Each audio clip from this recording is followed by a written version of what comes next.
नमस्कार। आप देख रहे हैं बुलंद आवाज पूजा सिंह के साथ। दोस्तों, हाजिर हूं एक नया वीडियो लेकर। बात करेंगे बसपा के 6 दिसंबर के कार्यक्रम के बारे में।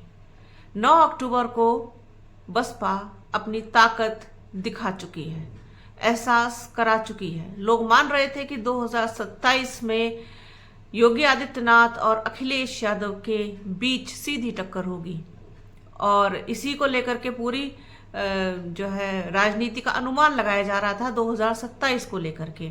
लेकिन 9 अक्टूबर को बसपा ने बता दिया कि वो क्या है और देखते ही देखते रातों रात पूरा गेम पलट गया, पूरी राजनीति पलट गई। अब बात चर्चा सिर्फ भारतीय जनता पार्टी और समाजवादी पार्टी की नहीं हो रही है, साथ में बहुजन समाज पार्टी की भी बात हो रही है।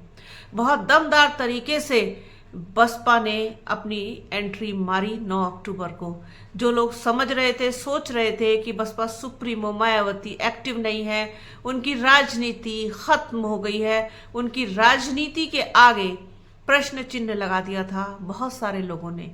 लेकिन बसपा ने दिखा दिया, बता दिया कि उसके बिना उत्तर प्रदेश की राजनीति इतनी आसान नहीं है, किसी की भी राह इतनी आसान नहीं है। उसके बीच में साइकिल और कमल के फूल के बीच में बहुजन समाज पार्टी का हाथी भी खड़ा है, जो अपनी पूरी दमदारी के साथ, पूरी ताकत के साथ 2027 में दौड़ता हुआ दिखाई देगा। ये तो हो गई 9 अक्टूबर की बात। अब आगामी 6 दिसंबर को एक बार फिर से मैंने जो पिछले वीडियोस किए, अब मैं कल की ही वीडियो की बात करूं तो उसमें आकाश आनंद के बारे में मैंने बिहार में जो कुछ भी उन्होंने मीटिंग में कहा और जो कुछ भी हुआ वहां पर वो मैंने आप लोगों के साथ शेयर किया। बहुत सारे लोगों ने उसमें कमेंट किया कि क्या है आकाश, कौन है आकाश, और मेरे लिए भी बड़ा उल्टे सीधे शब्दों का इस्तेमाल किया। खैर, ये उनकी अपनी तमीज़ और अपने संस्कार हैं कि वो किसी महिला के लिए इस तरीके की बातें करते हैं या इस तरीके के शब्द जो है इस्तेमाल करते हैं। ये उनकी अपनी सभ्यता है। ये वो इस तरीके का लिख करके, इस तरीके के शब्दों का प्रयोग करके ये वो बता देते हैं कि वो सिर्फ पाले गए हैं, उनकी परवरिश नहीं हुई है, उनके संस्कार क्या हैं। तो अब आकाश क्या है, आकाश कौन है, आकाश आनंद की क्या हैसियत है बहुजन समाज पार्टी में, ये तो वक्त बता देगा। ये तो वक्त पर सबको जवाब मिल जाएगा कि क्या है क्या नहीं है।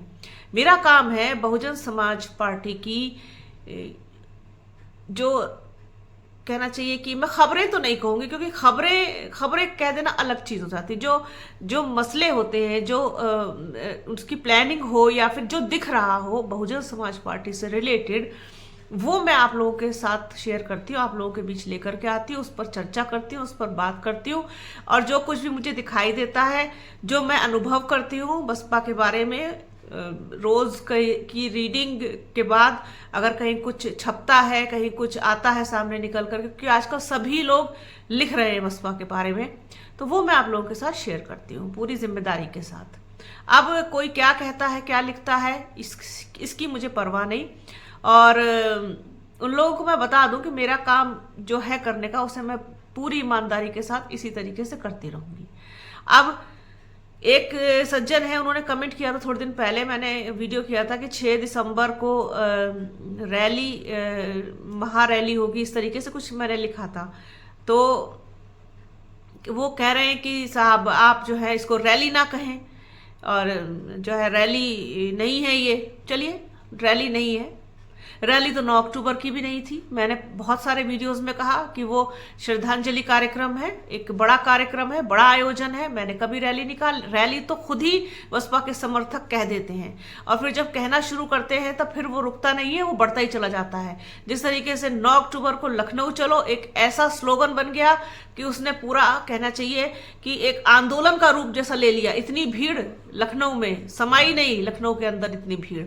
बसपा सुप्रीमो मायावती को खुद आश्चर्य था इस बात का कि अपने रिकॉर्ड खुद ही तोड़ दिए भीड़ के मामले में। उनको खुद इस बात का बिल्कुल भी अनुमान नहीं था कि इतनी बड़ी संख्या में लोग पहुंच जाएंगे, समर्थक पहुंच जाएंगे। अब 6 दिसंबर बाबा साहेब का परिनिर्वाण दिवस, उनकी पुण्यतिथि, उनको भी श्रद्धांजलि देने का कार्यक्रम है। श्रद्धांजलि देना है बाबा साहेब को। बसपा सुप्रीमो मायावती वहां पर मौजूद रहेंगी उस कार्यक्रम में, और आकाश आनंद भी होंगे। बड़े लोग सभी होंगे, जितने भी बड़े नेता हैं बसपा के, कार्यकर्ता पदाधिकारी जो पश्चिमी उत्तर प्रदेश से बुलाए गए हैं। और साथ ही साथ लखनऊ के मंडल में भी अलग कार्यक्रम होगा। जो लखनऊ के आसपास के जिले हैं, मंडल हैं, उनको लखनऊ बुलाया गया है। कार्यक्रम यहाँ पर भी होगा।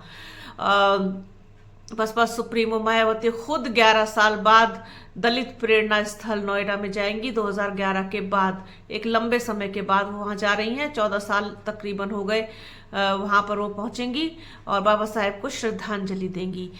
किसी को भी बुलाने की जरूरत नहीं पड़ती है, सिर्फ एक मैसेज काफी होता है और उसके बाद बसपा के समर्थक खुद ब खुद पहुंच जाते हैं।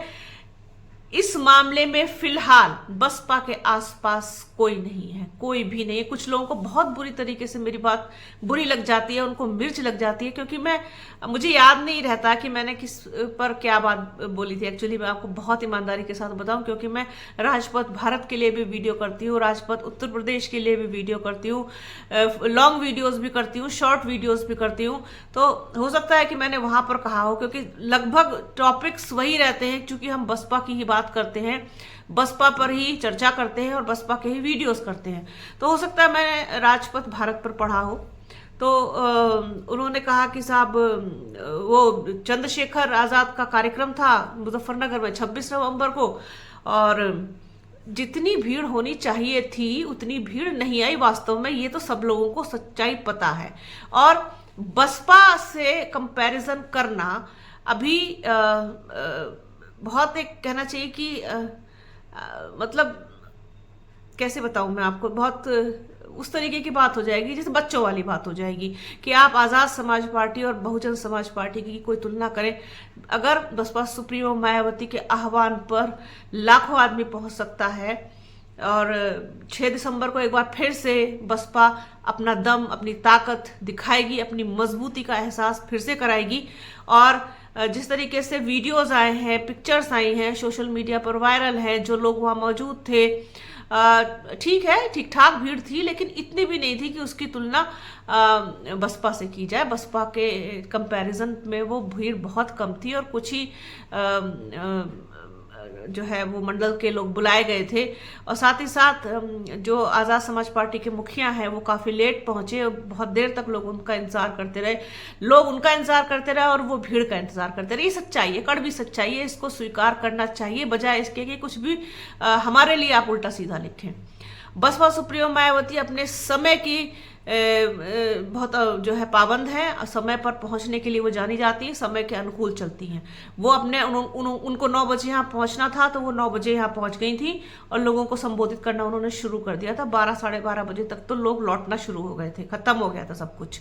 तो यही चीज है, 6 दिसंबर को भी आपको समय की पाबंदी पूरी देखने को मिलेगी। कंपैरिजन, तुलना करना, टक्कर देना, ये सब करना बिल्कुल फिजूल की बात है। आपका जो काम है आप कीजिए, बसपा का जो काम है वो बसपा करेगी, हमारा जो काम है हम करेंगे, समाजवादी पार्टी का जो काम है वो करेगी, भारतीय जनता पार्टी का काम अपनी जगह पर है, वो लोग उस तरीके से काम करेंगे। सबका अपना अपना उसमें बुरा मानने जैसी कोई बात नहीं है, ना ही बुरा किसी को लगना चाहिए। ये इमेच्योरिटी की पहचान होती है कि आप इस तरीके से किसी के लिए उल्टे सीधे शब्दों का प्रयोग करें। खैर, फिलहाल बसपा के आसपास कोई नहीं ठहरता। अगर हम बहुजन समाज की बात करें तो जो बहुजन समाज पार्टी के पास है, बहुजन समाज, वो फिलहाल किसी के पास नहीं है। इसी वजह से बहुत दमदारी रखती हैं बसपा सुप्रीमो मायावती उत्तर प्रदेश की राजनीति में। ये आपको 6 दिसंबर को एक बार फिर से पता चल जाएगा, एहसास हो जाएगा और जवाब उन लोगों को भी मिल जाएगा जो इस तरीके के उल्टे सीधे कमेंट्स हम लोगों के लिए करते हैं, साथ ही साथ बसपा के लिए भी करते हैं। तो खैर, उनको जवाब मिल जाएगा 6 दिसंबर को। तो आज के इस वीडियो में फिलहाल इतना ही कि बसपा के पास बहुत दमखम अभी है। 9 अक्टूबर को वो एहसास करा चुकी है, 6 दिसंबर को एक बार फिर आप देखेंगे। और फिलहाल बसपा के आसपास भी कोई नहीं ठहरता, कोई नहीं टिकता, ये सच्चाई है। वीडियो कैसा लगा कमेंट बॉक्स में जरूर बताइएगा। बने रहिए हमारे चैनल के साथ। हमारे चैनल को लाइक कीजिए, शेयर कीजिए, सब्सक्राइब कीजिए, बेल आइकन घंटी जैसी आकृति जरूर दबाइएगा, जिससे कि आने वाले वीडियो का नोटिफिकेशन आपको मिल सके। वीडियो को प्लीज पूरा देखिएगा, ज्यादा से ज्यादा शेयर कीजिएगा। वीडियो को पहले सुनिएगा, समझिएगा, तब कमेंट कीजिएगा। मैंने पर्सनली किसी के बारे में कोई भी खराब बात नहीं कही है, ना ही मैं कभी कहती हूँ। जो सच्चाई है, जो हकीकत है, वही कहती हूँ, वही दिखाती हूँ, वही बोलती हूँ। तो अपना और अपनों का बहुत ख्याल रखिए। जल्द मिलूंगे आपसे एक नए वीडियो में, एक नए मुद्दे के साथ, एक नई चर्चा में। तब तक के लिए जय हिंद।